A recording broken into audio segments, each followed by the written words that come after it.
All right, hello friends. Hold on, I'm going to turn the desktop audio back up so that people can hear your lovely voices. Welcome, welcome. Folks in chat, please sound off or tell us you're here. Hi, how's everybody doing today? Like we haven't been talking for the last several minutes. Yeah, I know. I don't know what you're talking about. I hear... they're stressed. Referencing the fact that we sometimes talk before the stream, as I understand it, is excellent and professional streaming behavior. So I want to make sure that I do that so that, you know, everyone thinks that I'm a professional. Hi, Kistrel. Every podcast I listen to does that. So. Every nonfiction podcast that I listen to does that. That's true. I am trying out the Robert Evans approach of just yelling random phrases at the very beginning of the episode. Hi, friends. Here we are. Nathaniel, welcome. Micalia, welcome. Lionar, welcome. I am so glad you're all here today. We are doing a little bit of a different thing. We're going to start by tying up any encounters that were skipped that folks said we were going to go back to. We will do that first, after which we are going to write some epilogues for our characters and then move on to the second half of our show, which is going to involve looking at the entire module and breaking it down room by room, out of character, fully behind the curtain, so you can see what the module originally looked like, what changes I made, and why, and all that other stuff. It's going to be great. So, first off, really quick, we had one hell of a game last time. Yeah, we fucking did. Yeah, we did. And I cut it up into video, and that Belak fight was like 2.5 hours worth of time. It was. We're going to talk about that obviously later, and I'm really looking forward to it. But there were a lot of really iconic moments in that fight that I thought went very, very well. I think I can guess what some of yours were, but I want to go ahead and just really quick, as a warm-up, each of you, if you could pick, if you remember what happened. And I know, I just watched all the VODs, so I know. But so you can either tell me something you enjoyed from the last fight or something that you hope will happen for your character going forward. Either one is fine. I'm not quizzing you on what happened last time. Let's go ahead and start with Gale. Either something that you, a good moment from last time or something you hope will happen going forward.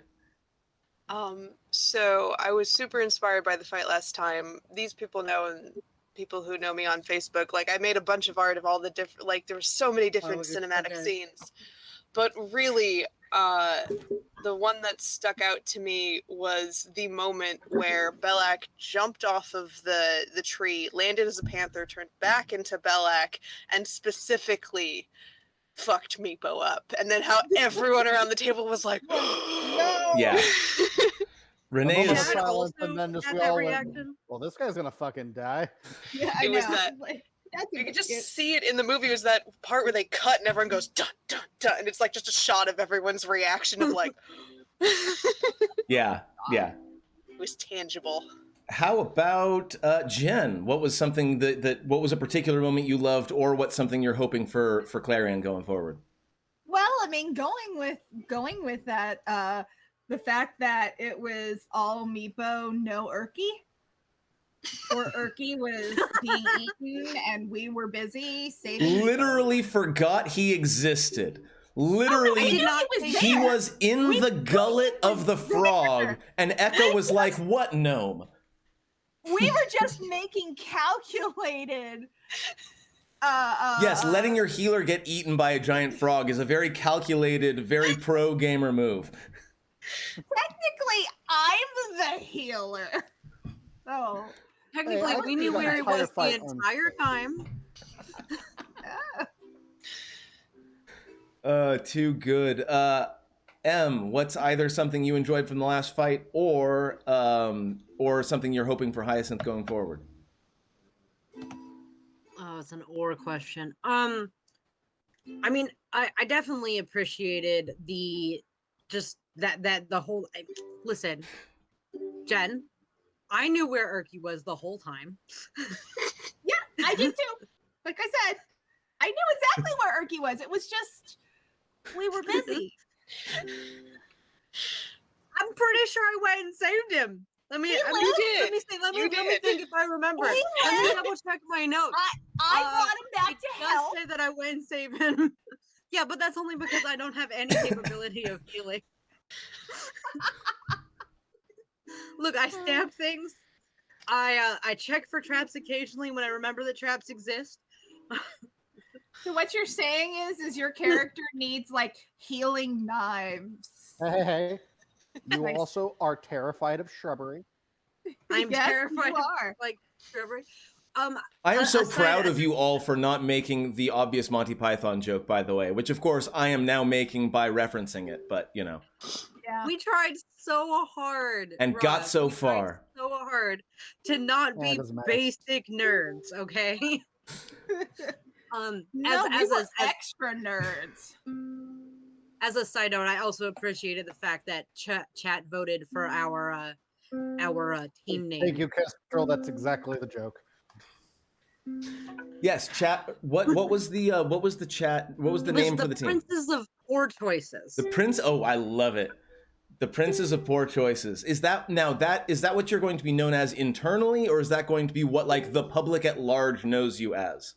I think that's going to be our private name for each. That's our private name for each other because we've like been calling like, well, this is a bad idea. Hey, this is a stupid decision. Hey, look, the cold door of bad ideas.